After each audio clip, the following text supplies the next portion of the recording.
Everything short of is usually on the table for a lot of these. Oh, I am spilling the tea right. This is straight Lashon Hara. I'm ready. Jewish dating, my favorite topic. All right, let's get this Jewish party started.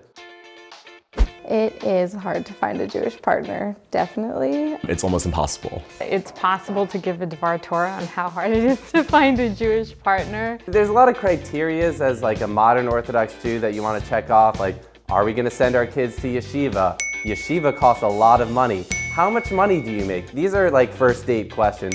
It's hard to find any partner, and when you add on the fact that they are also Jewish, it's extremely difficult. One of the biggest issues that I find is that they're either mama's boys. It's hard. It's hard to find a girl that's exactly like your mom these days. In New York City, you definitely run into the same single people when you're single and you're dating. Dating Jewish feels like dating family because it is. If you want to meet a Jewish girl, you move to the Upper West Side.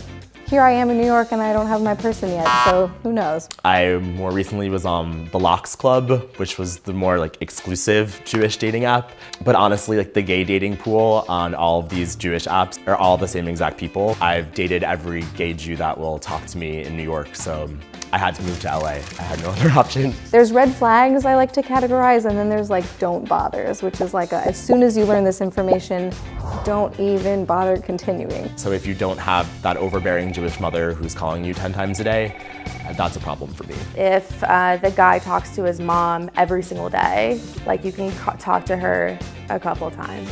Not every day. I think it's more of a red flag if you don't ever get to meet their moms and they talk to their moms a lot. It's called being bageling. You'll just bring up random Jewish things to get a sense of how Jewish they are. I've seen every Seinfeld episode. I love bagels and lox, and Adam Sandler is the Messiah. Those are red flags for me. Dating someone Israeli would be a challenge for me if their goal was to move back to Israel. Define dating?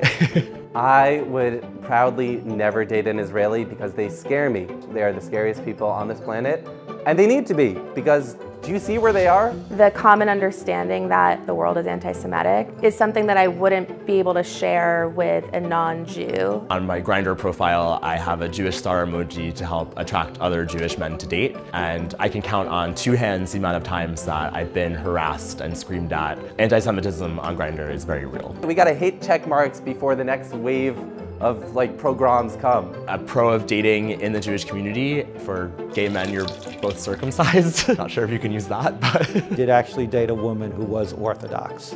And somebody asked me, so how did the date go?